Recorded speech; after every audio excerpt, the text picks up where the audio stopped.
time basics. Okay. Personally, I love books.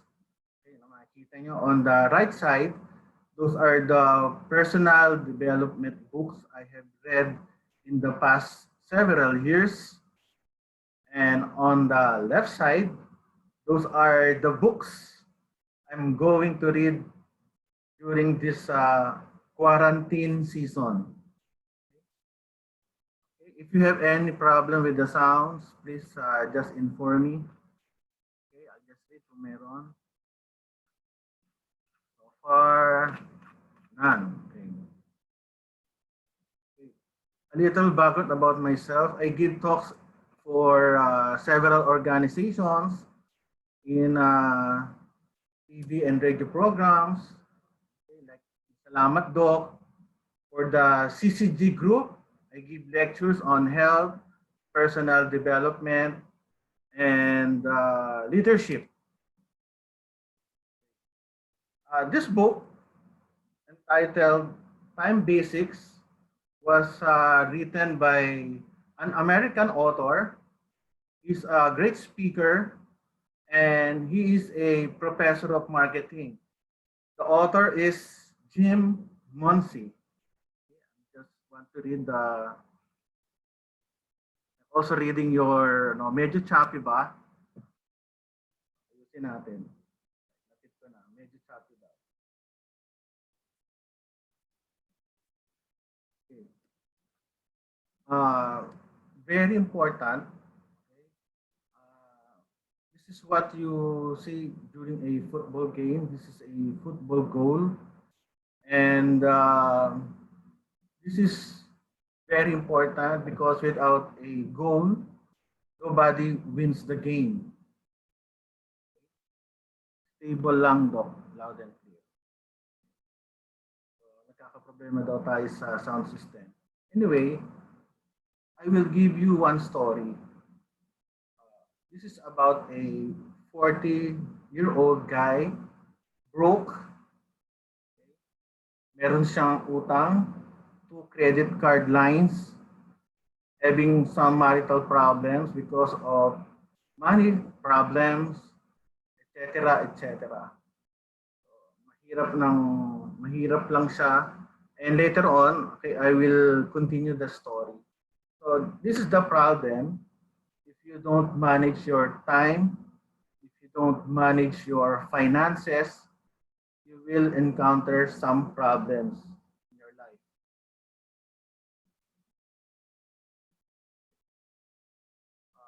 For this evening, I want you to focus in your life, because if you don't focus, you will encounter too much problems. Marital problems, financial problems, problems in work, problems in school. There are many principles tackled in this book, Time Basics, but I'm going to discuss the 10 important principles that I believe will help each and every one of us. Now, the first principle I'm going to talk is the perception principle.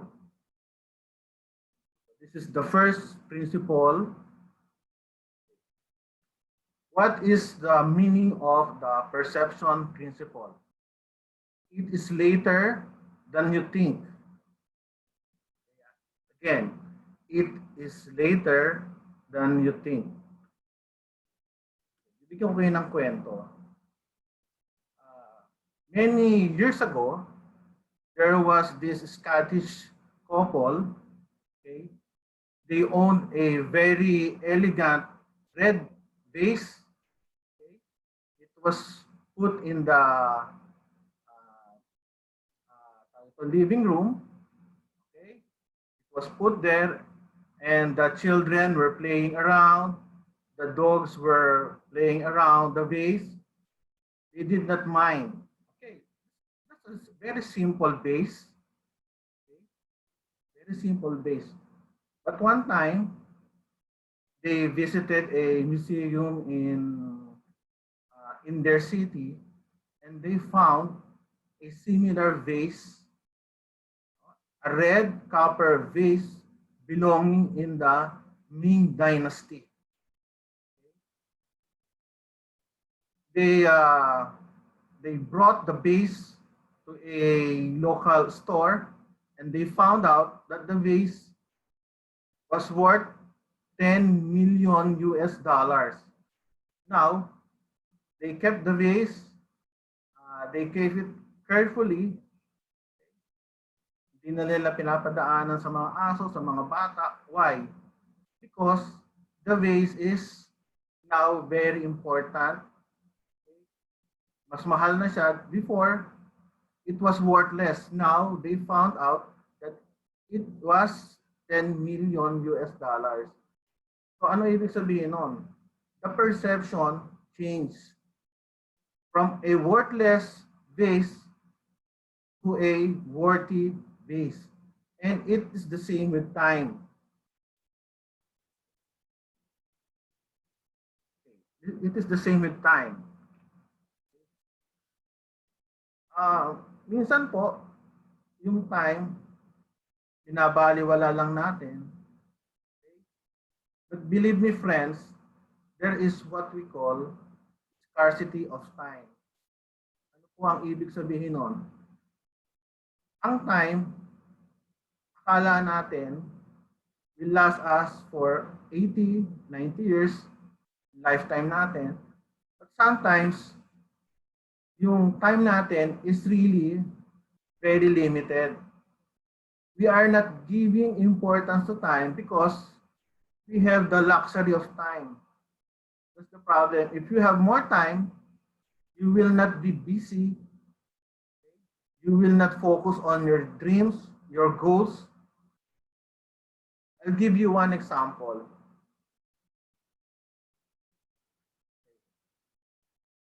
This was Dr. Mary Grace Lim. She is one of my sorority sisters way back in Lasal Medicine. She died in April 6, 2020 because of COVID. She died at the age of 40. Probably if she knew that she would die at the age of 40, probably she would have done so many things in her life. Maaring hindi siya nag-duty during that time sa isang ospital. She went to several trips. She spent more time with the family. Because probably hindi niya naisip na at the age of 40 she will be dead. Kaya importante to all of the audience here, please make your time very important. Actually, our time is very limited. And every day, time is ticking away. Do not waste your time. Principle number 2, principle of the excluded alternative. What is the meaning of this principle? To say yes to something is to say no to something else. I will repeat. To say yes to something is to say no to something else. Every day we are bombarded with different decisions, whether we are going to say yes, whether we're going to say no. If you want to become a successful person, always remember to say yes also. Not all, say no. Kasi ang problema, we are always saying yes. Kahit ayaw natin, yes tayo ng yes. If you want to become successful, learn to say no. Example, I was invited to become a wedding ninong tomorrow. I was invited last January 2020. I'm a very busy person, so I said no. The wedding should be tomorrow morning, but tomorrow morning I have a very important meeting in St. Luke. So if I said yes to this wedding, I could not attend the meeting tomorrow in St. Luke. So, ganun lang. Know your priorities in life. You always say yes. If you are assigned to become a president, party organizer, officer in charge, okay, you are saying no to your family. You spend more time with your friends, with other officers. However, okay, you are taking your time from your family, from your loved ones, from your important works, diba? Because you said yes to these positions. Know your priority. What do you want? Do you want your family or do you want your friends? It's up to you. Again, it is okay to say no from time to time. The third principle, we pronounce this as nice no principle. Again, this is called nice no principle. Actually, it stands for New York City, New Orleans principle. Right planning is very important. I will repeat. Right planning is very important. Why is this called nice no principle? Several years ago, before the September 11 incident and before the Katrina hurricane in New Orleans, these two places were given were warned by the U.S. intelligence that that New York City might be bombed soon, and there would be some big hurricane hitting New Orleans. But what happened in New York? In New York City, the government prepared. That's why when the two airplanes hit the Twin Towers, in just 1 week, New York City is alive already. Business as usual. Because they prepared several years before this act of terrorism. However, on the lower side, New Orleans, what happened? They did not prepare. One of their strategies was if there would be a hurricane, just go to the sports stadium and you will be all right. However, Katrina, the hurricane, was so devastating that it took so many lives and destroyed so many houses, establishments in New Orleans. And they took them several months to recover. So this is what you call the New York City, New Orleans principles. What is the difference between these two cities? It is what we call planning. Again, this is what we call planning. In our lives, we have to plan. Just in case there will be problems in the future, our activities should be in the planning mode. Every time we'll encounter some problems, we are ready. I'll give you an example. Our COVID crisis. Okay? This is a new dilemma to our countrymen. There were some people who prepared. They have lots of money. However, there are some people who were caught empty-handed. Sabihin, they need to ask for donations. Okay? they ask for support from the government. Therefore, we have to plan. Are you part of those people giving donations, or you are part of the people asking for donations? So what I'm thinking here is those people who are asking for donations, probably, most probably, they did not prepare for this calamity. So what's the problem there? Their activities, their plans during the past years, during the past months, is not or are not enough to prepare them in this COVID crisis. Now, at this point, I'm going to compare Taiwan and the Philippines. Why am I comparing these two countries?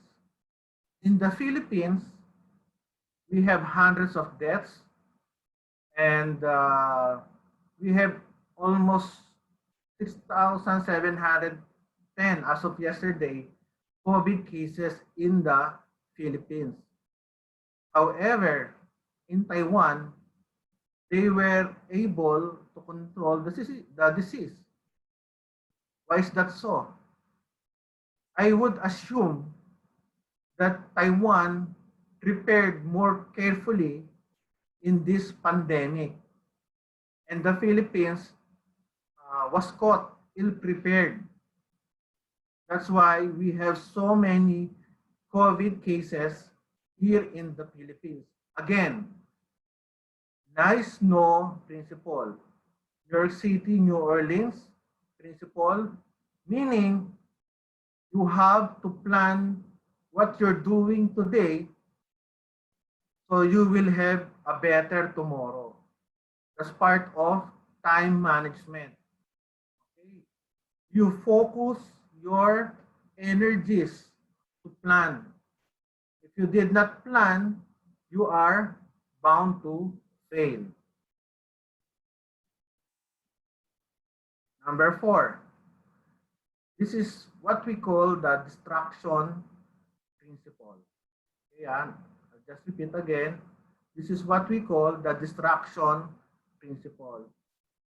What is all about? The most appealing path is seldom one we are on. Oftentimes, we are distracted in our daily activities.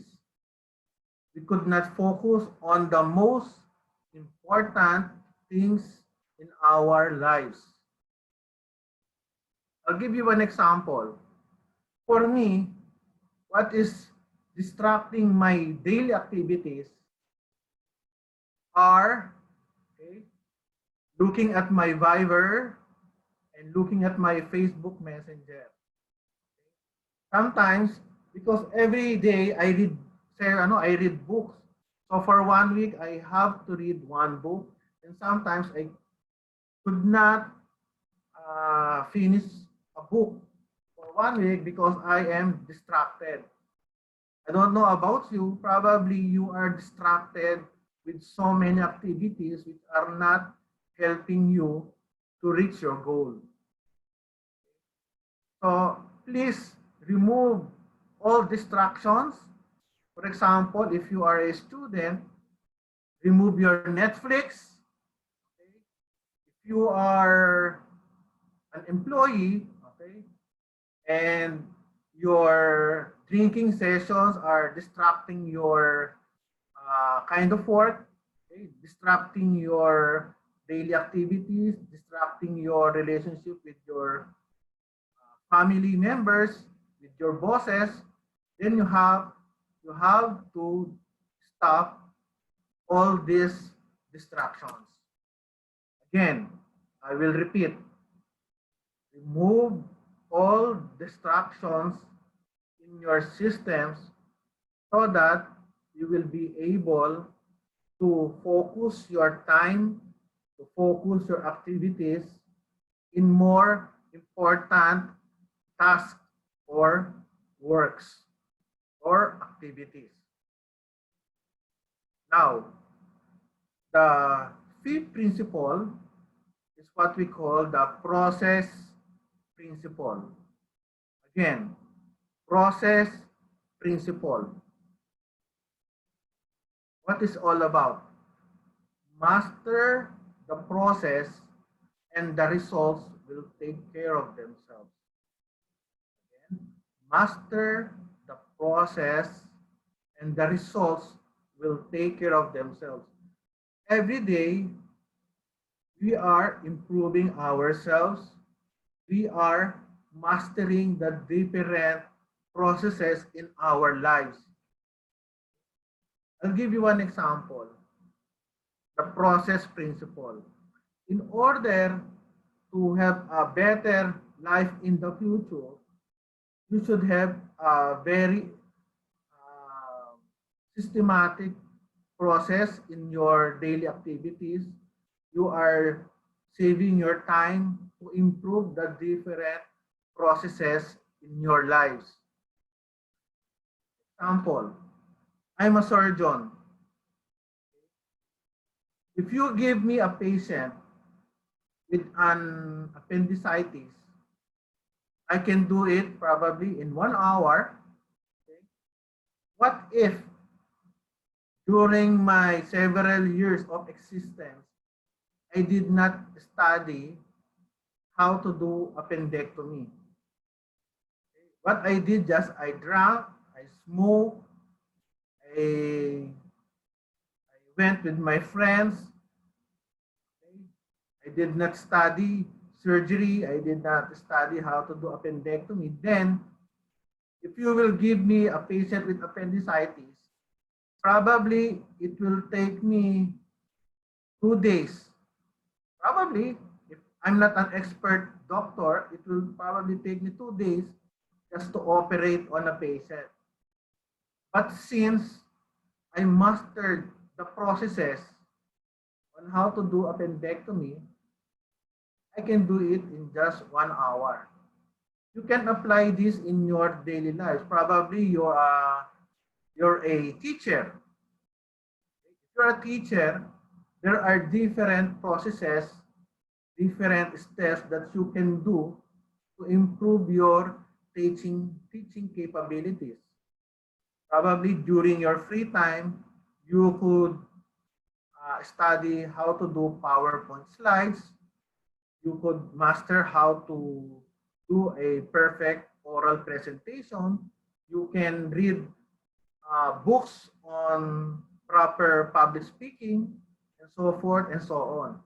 Again, if you want to have a better future, you should undergo these different processes in your lives.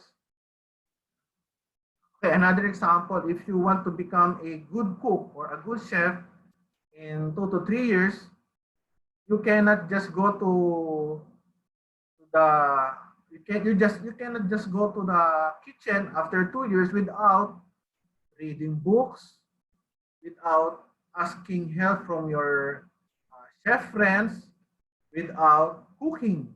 Okay?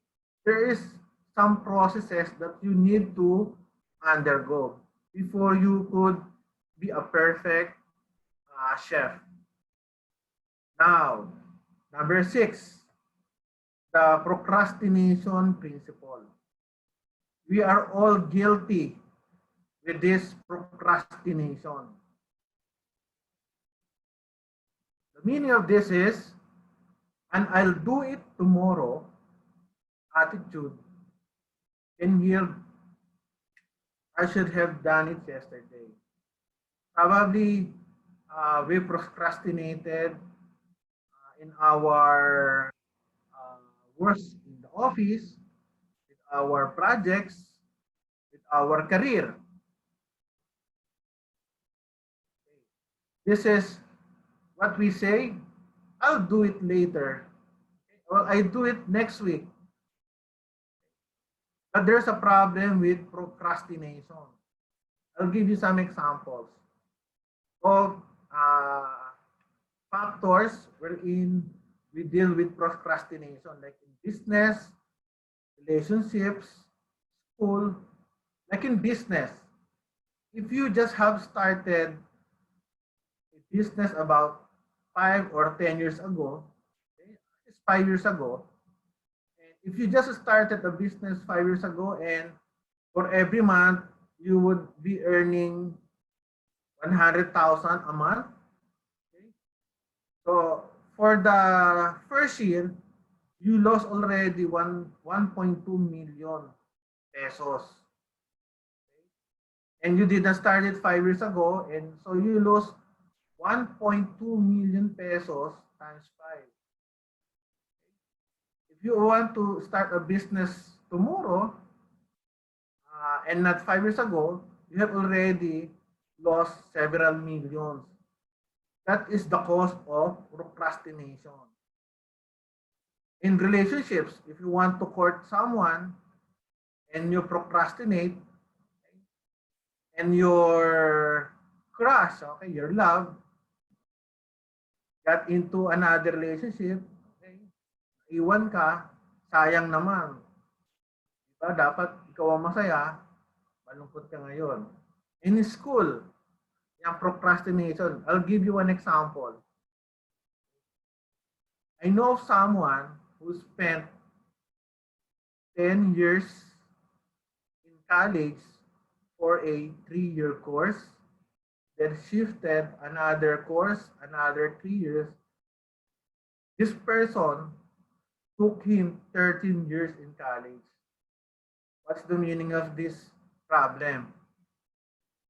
If this person finished his course in 4 years, he could have so many money already at this time.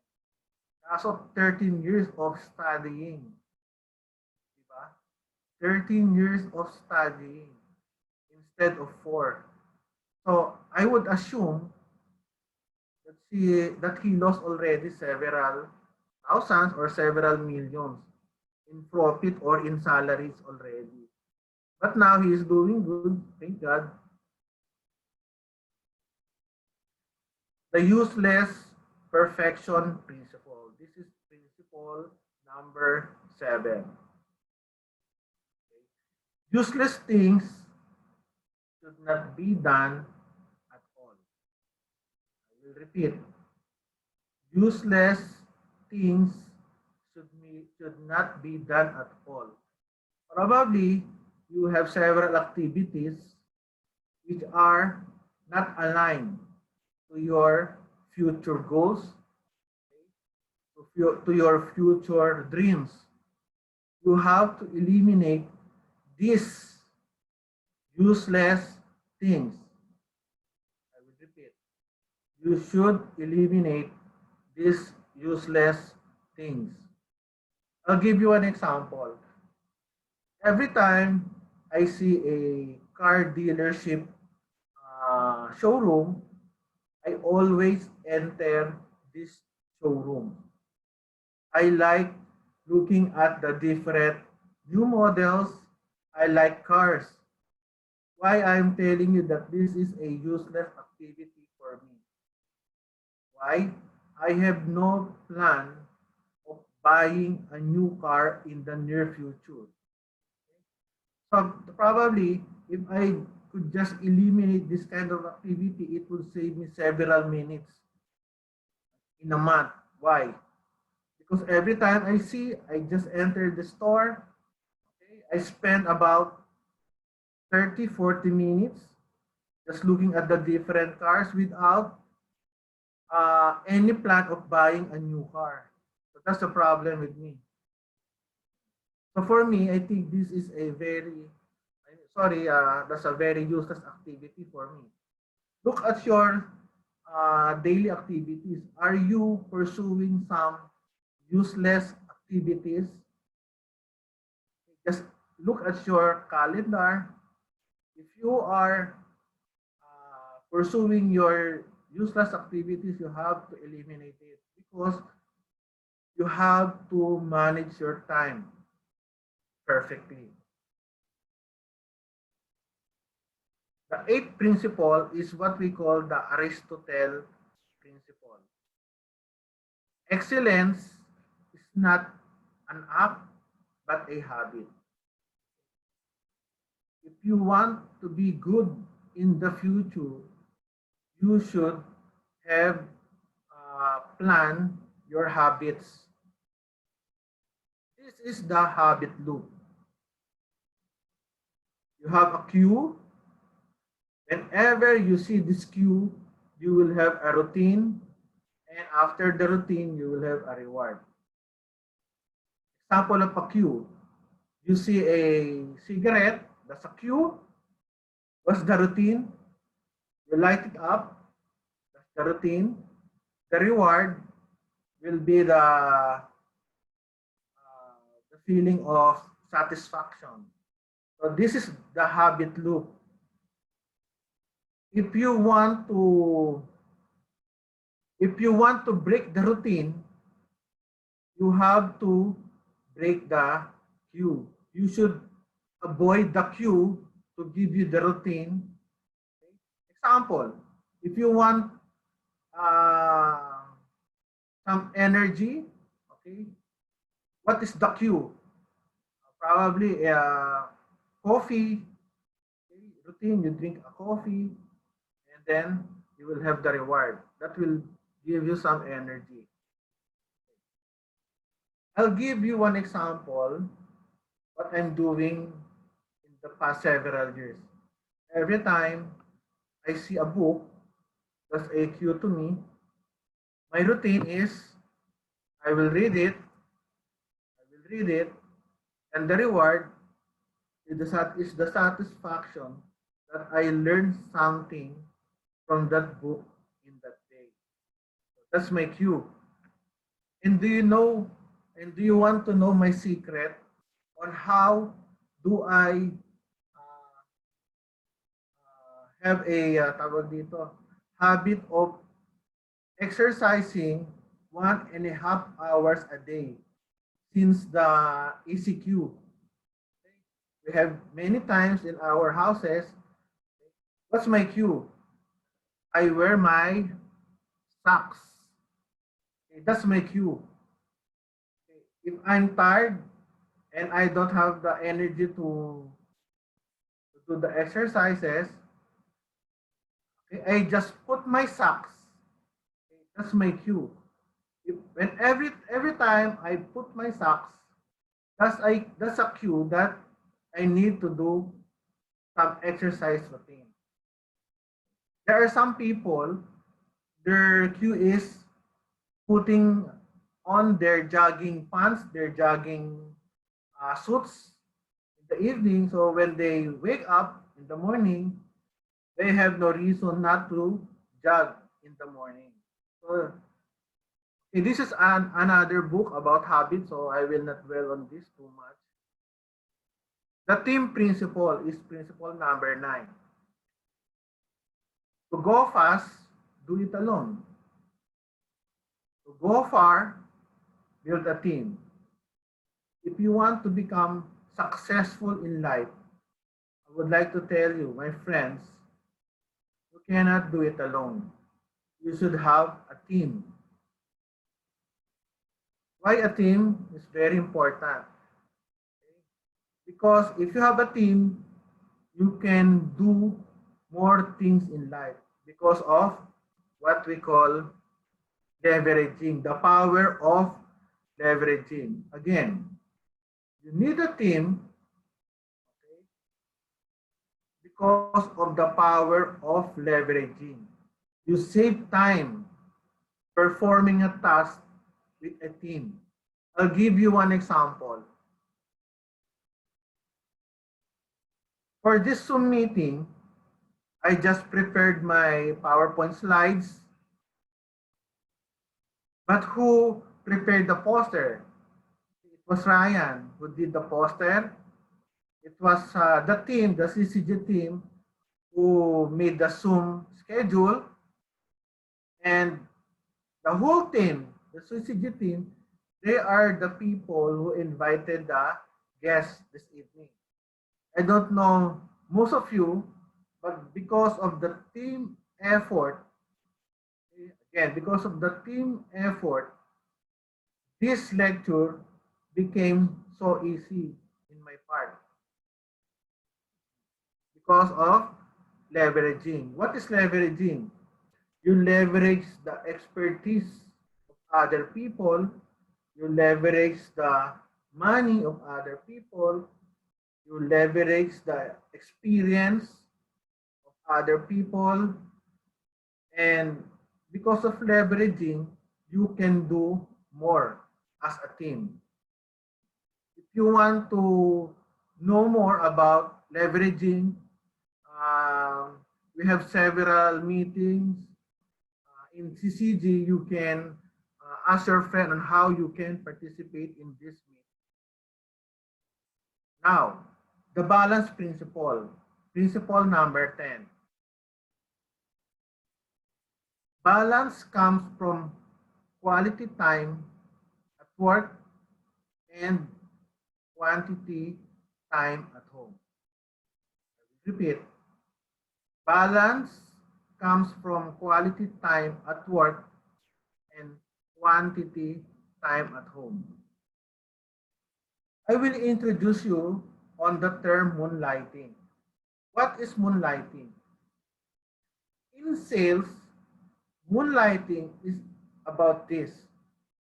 You spend more time in your work than in your home.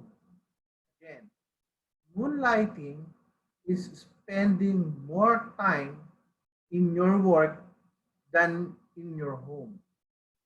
Why do you do this? Probably you need more money, you need a higher salary. That's why you do several overtime activities. But there is a problem with moonlighting. If you do moonlighting, this is not a balanced life. And if you want to become successful in life, you should have a balanced life. You have time for work and you have time for your family. Again, you need more time. Sorry, you have a different time for work and more time with the family. Nowadays, we have seen so many people moonlighting or doing several jobs. Okay? I don't know regarding your financial situations now, but if you want a balanced life, you should spend more time with the family. And they found out that if you spend more quality time with the family, you are more successful in life. How can you do this? Probably you should have a business with passive income. Look for a business with passive income wherein you work for several hours, but because of the passive income, you can spend more time with the family. I'll give you one example. I have this very famous friend in the country. He is highly regarded in his field. He is very professional, very busy person, spent more time or most of this time in his work. But the problem was because of his time in his work, he spent less time with the family. So what happened?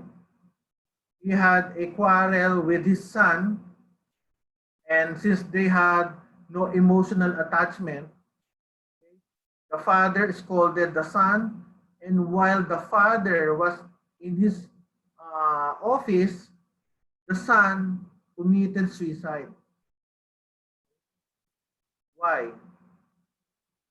I assume because of the emotional detachment with the father.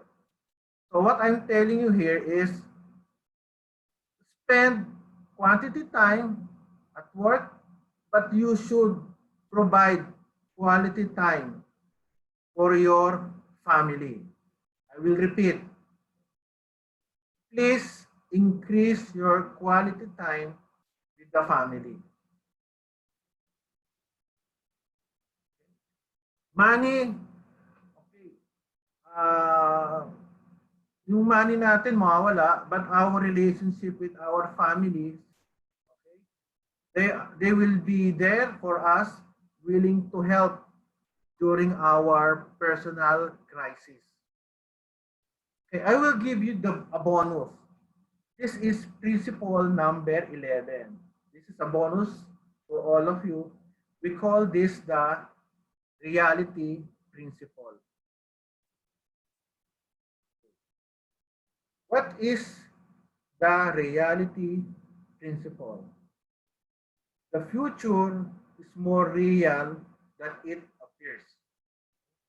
The future is more real than it appears. By the way, I will give a copy of this PowerPoint presentation to the Syzygy company, but later on, I will give you the link on where you can download the PowerPoint slides. The reality principle is about this. The reality principle is you should love your future self. Again, you should love your future self. There were several studies done in the US. They found out in several psychiatric examination studies, they found out that the present self is almost always detached to the future self. Okay. We look at our future self as a different person. That's our case right now. What I'm telling you right now is you should respect your future self. If you want your future self to become a successful person, you do the principles of success starting today. Again, if you want to have a better self in the future, you should be starting to prepare yourself, improve yourself today. If you want your future self to be happy, to be healthy, you should start eating healthy foods. You should start doing regular exercises. Refrain from eating high caloric, high fatty foods. So you should have a vision of your future self. Why is this very important? If you know your future self, you can align your time, you can align your efforts, you can align your activities that will help your future self. I'll give you one question. If I tell you that from Commonwealth, where I live now, I'm going south. Now I ask you, what should I take if I want to go south? Would it be C5 Road or Quezon Avenue? Well, probably, most of you will tell me that if you want to go south, you go C5 Road. What if I tell you I want to go south, but I want to go to Quiapo? This changes the scenario. Now I give you destination, and why will I follow you to go to C5 if I want to go to Quiapo? You see, if you know your direction, you will follow a different path. Therefore, it's very important to know your future positions, your future destination. If you know your future destination, then you can choose the right path. Kahit sabihin natin, ang C5 road is less traffic than Quezon Ave, but I'm going to Quiapo. Now, you take the uh, the right and correct street or road. This is from the Wizard of Oz. The cat asked the female character, "Where are you going, my friend?" The cat said, "Where are you going, Alice? Which way should I go?" Cat, "That depends on where you are going." Alice, "I don't know." Cat, "Then it doesn't matter which way you go. If you don't have any destination, you can take several paths, but it will lead you nowhere to nowhere. Why? Because you don't have any plan for your future. Going back to that 40s professional guy, probably he mismanaged his time, his activities, his efforts. He did not have any goals. But this guy, later on, changes his life, changed his activities, and he wrote his goal. Okay, natatandaan ko to, nakabaon to sa utang, to credit cards, looking after him, too many debts in the bank, but he changed. That's me. Okay. 53 years old, professional guy, but because I knew my goal, I changed my life. I put my right time in the right places. So I changed my life. So from that credit burdened guy during his 40s, now I'm free. I don't have any debts already. Okay? I have no mortgage. I'm financially stable. Like during this ECQ, even though I don't go to the hospitals, I have four work, yung nagagawa mo sa bahay na work. So I have four of that. I have a passive income from the Syzygy company, etc., etc. Now, going back to the goal, as I have said to all of you before, a goal is very important. Without a goal, you cannot win. And did you know what this book told me about time management? What the book told me about time management is this. You should equate your current activities with the goals in the future. We have no problem with the activities, but how can you do the right activities if you don't have a goal or goals in the future? Therefore, I'm asking each and every one of you, if you don't have any goal, ladies and gentlemen, you write your own goals now so that you can manage your time properly.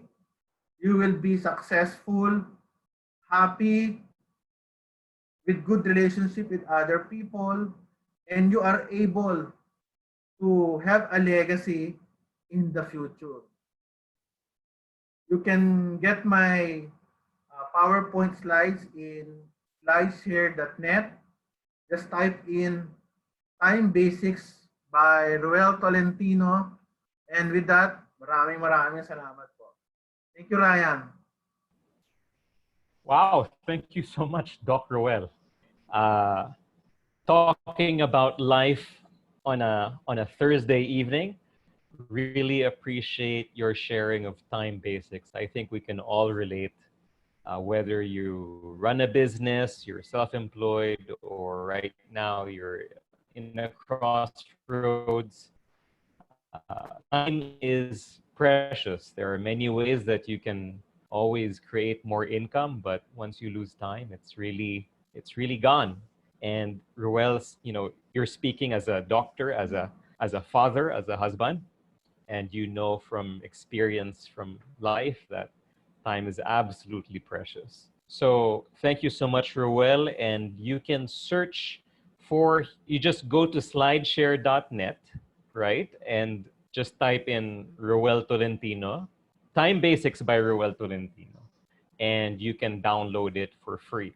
For some of you who were not able to catch the beginning of the talk, or you missed a portion of it, we're actually recording this. So eventually this will be on our Syzygy YouTube channel, which you can watch again and share with friends and colleagues and loved ones. And we tried our best to record it. So thank you again, Roel.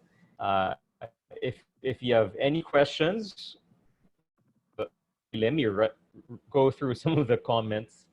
We have a good number of people who are commenting, yeah, from all over the country. Okay, and for those who jumped in some way in between, I want to welcome you to our career crash course, where we talk about books on leadership, personal growth each Thursday night. We do other webinars as well tomorrow night. And if you like what we discussed this evening, I'd like to invite you to get connected with our series of events. Let me just share my and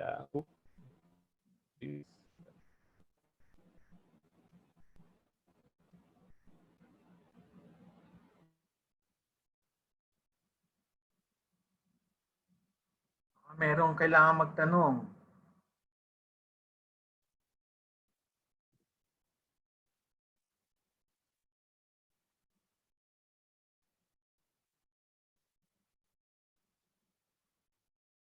Wala si Ryan. yeah, I got Any disconnected. questions? Yeah. My turn to get disconnected. Okay. Yeah. Ryan gets disconnected. Yeah, I'm back.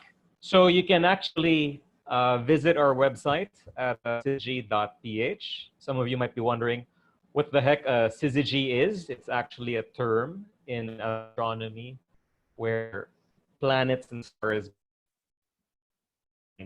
So in our case, we believe a lot of opportunities, and we focus on consulting with leadership and business. You can also watch tomorrow night our next webinar. Roel touched on the topic of passive income and creating new sources of income. Well, tomorrow night, we're going to have a talk about business. Everyone is welcome to attend. You can get the link from your friend, which I'll be posting right after this webinar. There are many different types of businesses out there. Some have struggled during the lockdown, and yet others have thrived. So we're going to talk about some of the telling traits of the best businesses. We're not going to, this is not, we're not endorsing, you know, best of going to the stock market, but we want to tackle some of the key traits that we believe based on what's called the Dowry letters, which is a series of letters and describing the ideal traits of a business. We'll talk about that tomorrow night at 8 o'clock. So same time. Hello, Ryan. Some people are asking some questions. Hey, Ryan, some people are asking Yeah. some questions. Seems like I'm getting disconnected, but Roel, Okay, I will, yeah. I will answer Saul. Saul is asking, how will you say no nicely? Um, Very important po. Okay? Your goals are set already. Okay? If you have your goal in your life, then saying no is madali lang. Kasi ang problema, you don't know what is important in your life. Pag may nagsabi lang na, for example, my goal in life is to become a more successful doctor or teacher. Maraming ano to maraming distractions, especially in Facebook. Okay, some people are asking you to join this, join that, and read this, read that. Ako I do not read those things. So ang akin lang, if you know your higher purpose, saying no is easy. Okay? Kasi, for example, Dr. Roel, ikaw na ang party organizer natin for the Christmas party. Ang problema, ano ba ang importante sa akin? Yung Christmas party na akong organizer or reading books or having time with my family or seeing my patients, di ba? Ang tandaan nyo, life is too short. We call it the dash. Like in my friends, namatay siya 2020, 40 years old, 1980 yata to 2020. The dash is too short. Just remember that in life, since life is too short, focus on the most important things. Yun lang. Kung mayroong gusto magtanong, pwede namang mag-unmute para naman madinig ko. This will be a perfect venue to more about the topic.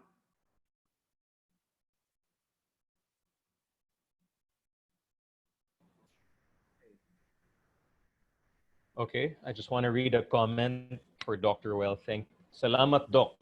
Some things we already know but need to be constantly reminded of. This is from Net Soltura, who's also a doctor. Yeah. Teacher ko yan, si Net. Yeah. Teacher ko yan for personality development. Yeah. In fact, we have a number of doctors with us tonight.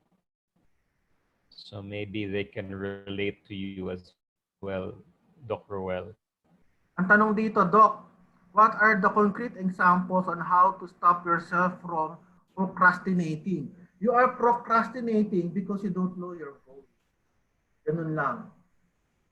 If your goal is to have higher grades at estudyante ka, you will not procrastinate because you know that if you procrastinate, you cannot attain that high grades in your subjects. So, yun lang. So, importante lagi, we go back to the goals. For example, ito, did you know that I have my written goals? 10. Okay, this is written inside near my computer area. Okay. So, ang number one goal ko is to have a happy, healthy, successful, and God-fearing family. That's my first goal. So, lagi ko yan nakikita. Dito sa tabi ko. So it aligns my activities towards those goals. Pwede kayo mag-unmute. Okay lang. Yeah.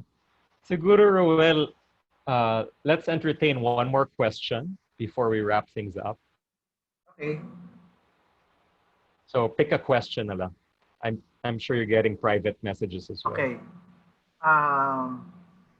When you get so stressed out because you took more than you can handle, then procrastination sets in. Wala naman siguro. Anyway, ang akin lang po, no, you attend the Syzygy activities. Ito pong organization na to, it helped me so much. Remember that 40-year-old guy transforming into a 53-year-old guy na I would say that medyo I really changed a lot in my life. I would like to thank Miss Olive and of course Ryan, two of my coaches in CCG. Thank you so much.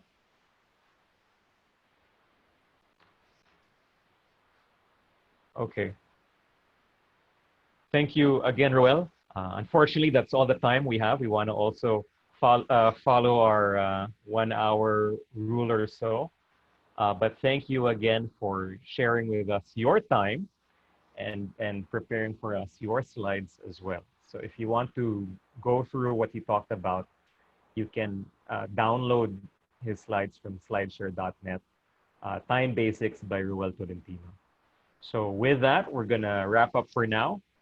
If you are new to this, you can actually get in touch with me personally if you have any questions, and visit syzygy.ph or email or text, and we'll be able to answer any inquiries that you have. But for tomorrow, once again, this is our topic. We'd love to have you again. And with that, have a great evening, guys, and God bless.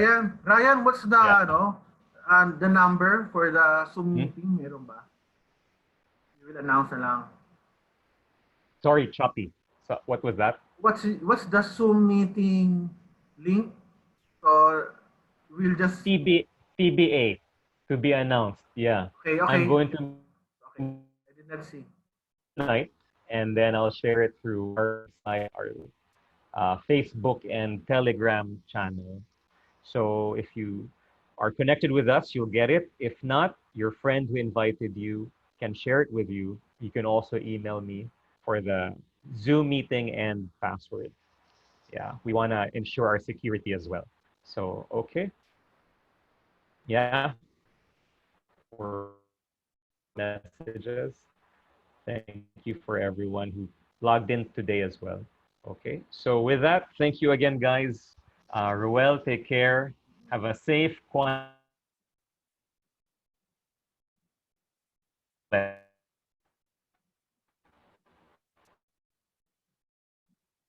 Bye.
Good evening, everyone. We're finished with the webinar. If I can ask everyone to just kindly exit, we're going to have a private meeting afterwards. Thank you.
Hi, Hannah. Hi, PJ.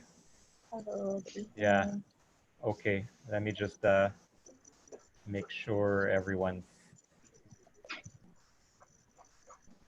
There are others too who are still. Yeah.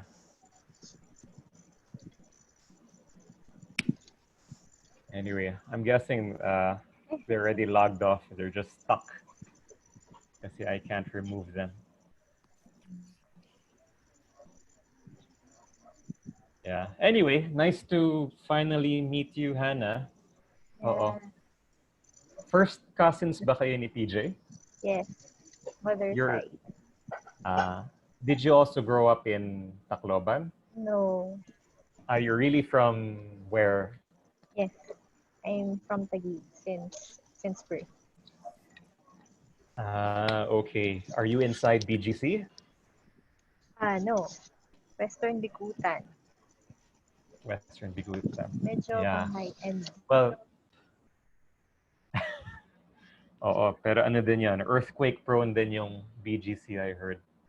But, okay. I'm glad that PJ, sorry, I call her PJ. Yeah. I know some family call her Puela. Mm. We met as PJ. Yeah. Glad that she connected you to our webinars. And it's a small world that sabi mo you used to be an ABO. Was this a long time ago?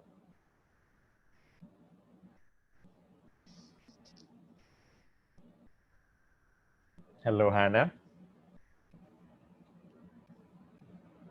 Oh, PJ, are we still okay? Can you hear me? Johan, Okay. I think hold on.